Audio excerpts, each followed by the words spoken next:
Okay, hello guys. So today's video is going to be the first part of this lesson, and it's just going to include mostly review of what we've already done, factoring, zero product property, and behavior, and putting that on a graph before we start diving deep into the actual rational root theorem, which is going to be a little bit more complex.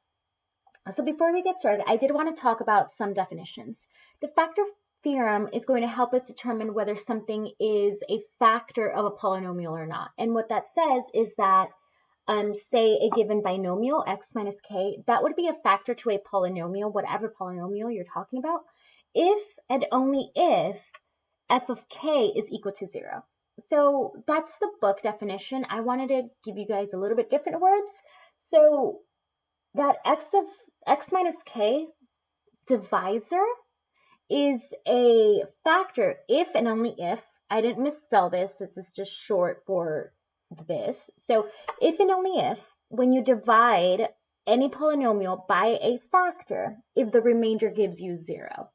So if you were to divide a polynomial by a binomial, that binomial would be considered a factor if and only if it has a remainder of 0. And we've seen some of those. If I were to pull back the practice quiz that we did in class, and this is from third period, for example, we see here that in this case, x plus 7 is a factor because the remainder is 0. But when we did it on this side, x minus 10 would not be a factor because we have a really large remainder here. So that's all that means. For the end behavior, I changed the definition a little bit from what we used in class because I wanted to fit with this lesson.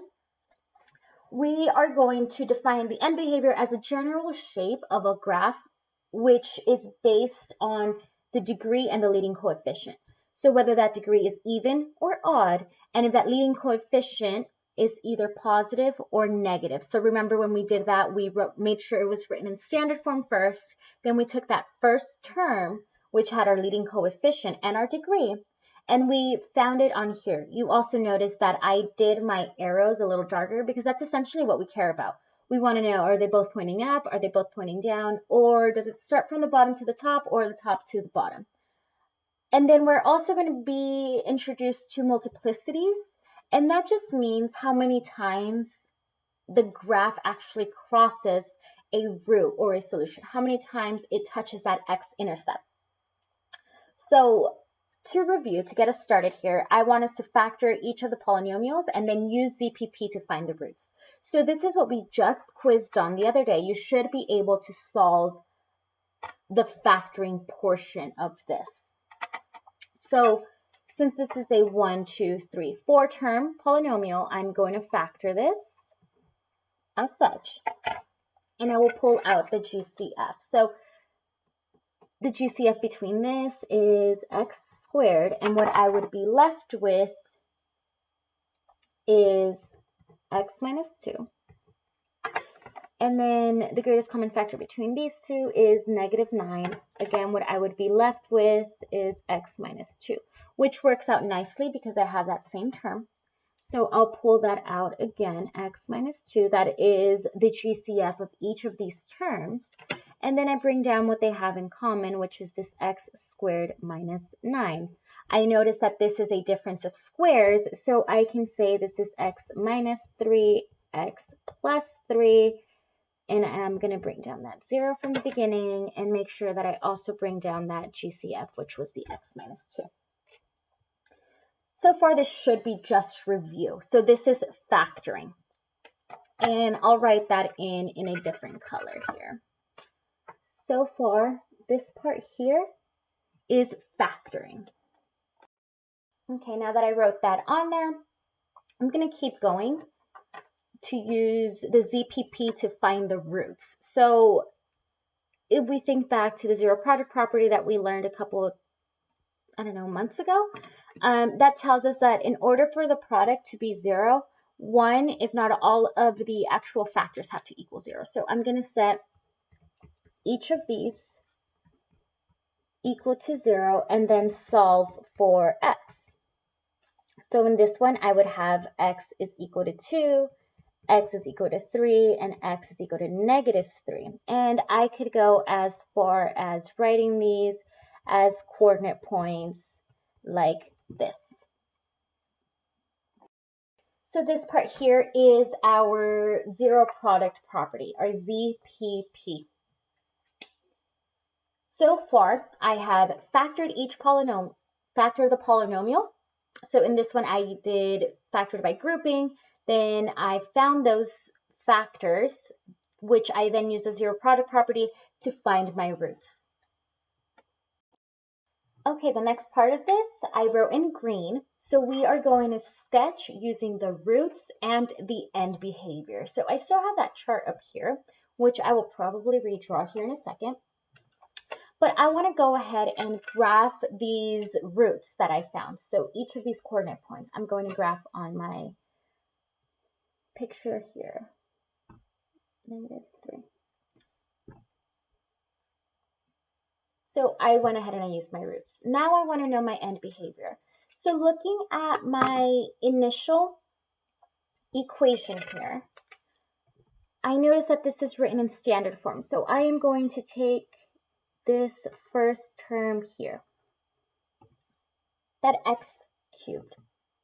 And I want to know, based on my graph, where that lies. So I know that my leading coefficient is 1, it's a positive 1, and my degree is 3. So if I were to do a little tiny one here, positive, negative, even, and odd, that's an E here. Since this is a positive 1, I'm going to be focused on this side here. And since this is a 3, and 3 is odd, my graph would be something that resembles that, this section right here. So that means that if I were to put this tiny little one in this bigger graph, my arrow would be here and somewhere here.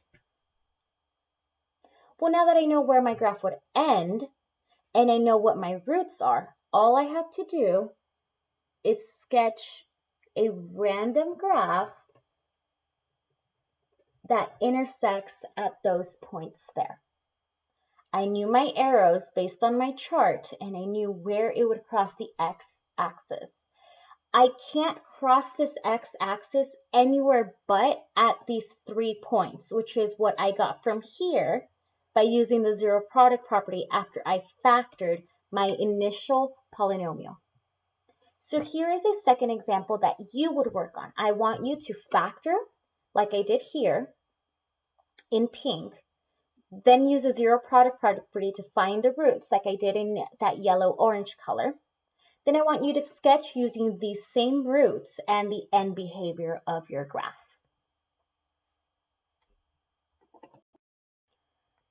Okay, so this is my work. I factored and then I ended up with these 3 terms, these 3 x-intercepts, which I am going to graph right there. Now I drew my chart over a little bit bigger since I knew it wouldn't fit on my screen. I'm going to take that initial term right here, and for this example, it ends up being the same exact thing as I had before.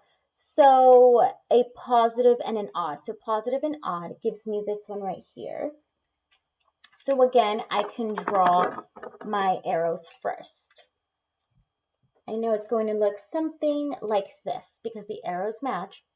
Now all I have to do is cross it, cross it, cross it, and connect.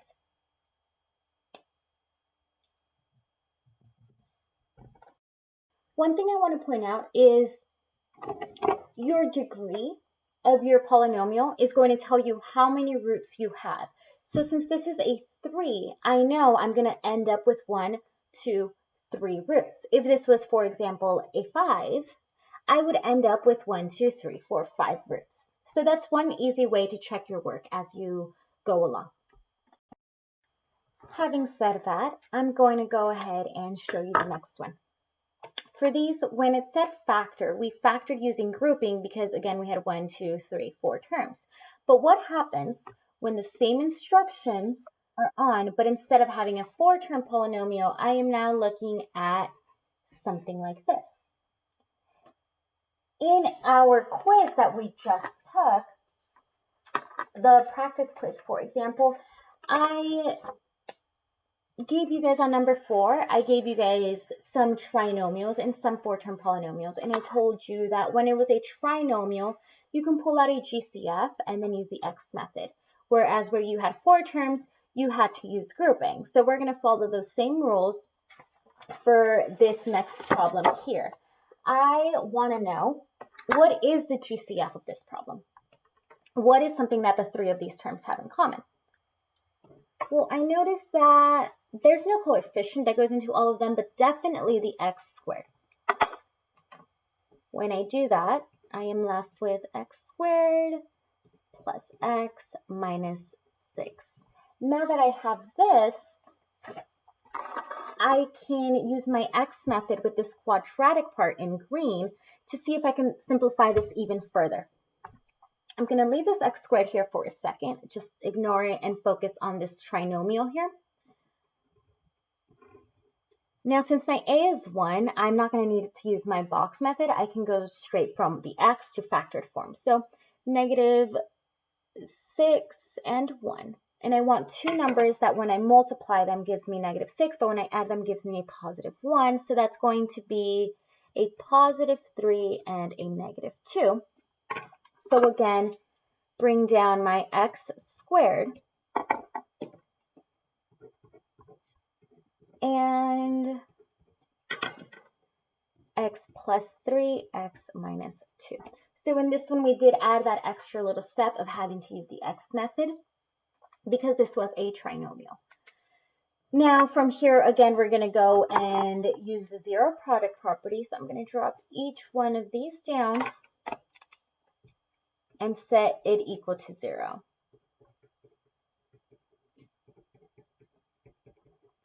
Well, x squared is equal to 0. That means x is equal to 0. X plus 3 is equal to 0, so x is equal to negative 3, and then x is equal to a positive 2. So this would be 0, 0, negative 3, 0, and 2, 0. Now remember, I said that your degree would tell you how many answers you have at the end. So here I have 1, 2, 3, but I was supposed to have 4. Where did that last one go? And the answer is it didn't go anywhere. It's right here. I'm being told that x squared is equal to 0. There's 2 x's here. So when I have x is equal to 0, this is multiplicity 2. That x squared tells me there's going to be 2 intercepts at 0. And I know that that's kind of hard to just picture. So let's see what that looks like. Here's my graph. I'm going to go through and I'm going to plot those points. I'm going to have an intercept at 0, and then again an intercept at 0, then negative 3, and then a positive 2. When I draw out my chart, positive, negative, even, odd. In this case, I have a positive and it's even, so my arrows would look something like this, right? So I'm going to have one arrow here and one arrow here. The only way I can go is down. And on this side, the only way I can go is also down. Somehow these two need to connect at the same time as I need to have something touching that intercept. What happens when you have a multiplicity of 2 is that it's going to touch at that point and then bounce back. So it's going to go up and then bounce back down, which, looking at my graph, makes sense because those actually connect. And that's the only way that we can get them to connect, is if they do a bit of a U-turn. If I were to look at only, here, let me use this. If I were to look at only this part here, x is equal to 0, and I were to ask you to graph that, okay, there's no sign of positive or negative, so I wouldn't know what it looked like in the way it looks like here, but I know that this would be some sort of parabola because of the square. And if you notice, although this is an upside down parabola, it is still a parabola here. So with multiplicities, let me pull this down a little bit, it refers to how many times a graph crosses a root or solution. When you have an even amount of multiplicities, the same rules would apply as it does here. You would have it going up, touching, and bouncing back, whether that be 4 times, 10 times, 20 times, or simply just 2. You would have a parabola shape at that. What happens if you have something like a multiplicity 3? You would have something that is in the form like this, where that point would be right there. So it would be a little bit flatter, but it wouldn't touch it any more times than there. And we may see some examples like that. But for right now, I'm going to give you an example for you to do so you can practice multiplicities. Following the same rules that we have been doing for the past few examples, go ahead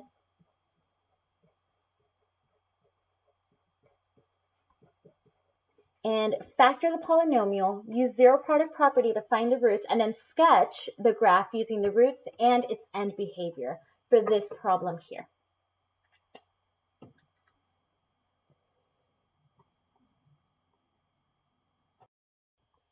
Okay, so in this one I factored, and then I ended up getting that my roots were x is equal to 0 with a multiplicity of 2, and then x is equal to negative 3 with a multiplicity of 2. That means that at both of these, it will be bouncing. It just depends, will it be going down like it did here, or will it be going up now? I drew my chart because I want to know my end behavior. So here is my leading term. It's even, so I'm going to be looking at one of these two, and it is positive, so I am looking at this one here. My arrows would be like this. So there's only a down and a down option here. These have to connect somehow, and they have to cross up or touch at those points. So it doesn't necessarily need to cross per se, like these were crossing, but they do need to touch like this one touched here. This line is only allowed to interact in any way with the x-intercept at these given roots that we found here. So that means that this can't go through. If I were to go through with this line, that means they would have to go through here in order to connect, but then there would be no multiplicity. It would just be 2 of them. So it can't go through. It would have to touch, come up, touch, come up, and it would look something like that. Now, it might look a little bit different with yours. This point here might be a little bit more curved, or it might be higher up here, or in this last one, yours might be super exaggerated all the way down here. That much we don't care about right now. All we care about is where it crosses the x-axis and where these arrows are pointing. That's all we care about for now. A few other things I want to point out here is that in this case, there was no number in the front. It was just x squared. And in this one, there is a 5. So that might have been a little bit confusing. When you see this problem, the first thing that you might want to do is divide by 5 on both sides. Well, any number divided by 0 divided by any number is going to be 0. So it doesn't really make a difference whether the 5 is there or not, because ultimately it would cancel out and be insignificant anyway. In this case, it would be 0 divided by 5, which is 0. And in this case, it was technically 1. So 0 divided by 1, which again is still 0, because anything times 0 is 0.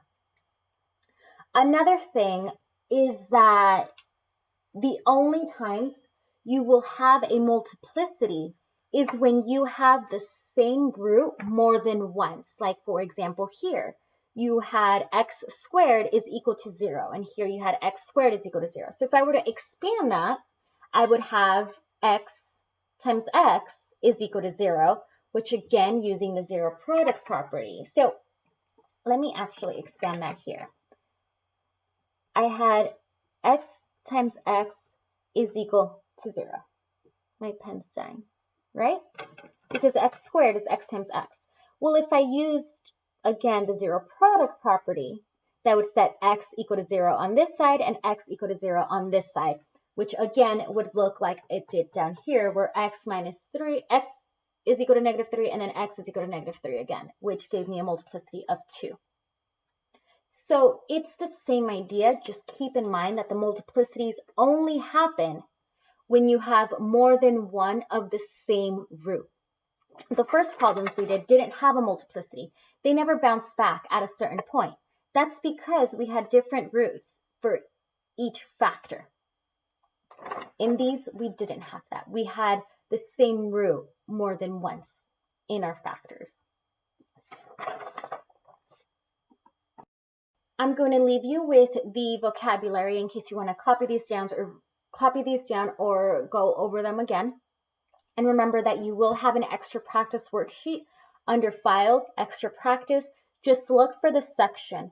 This is going to be continuing 4.4 because we're still factoring to find these. And then we're going to jump into 4.5, which is the rational root theorem. So what happens when we can't factor these by grouping or can't factor them pulling out a GCF? We've been very lucky up until now, but that's what you will see in the next video. So that's about all I got for you guys. Good luck, and I recommend you practice this a little bit. Bye.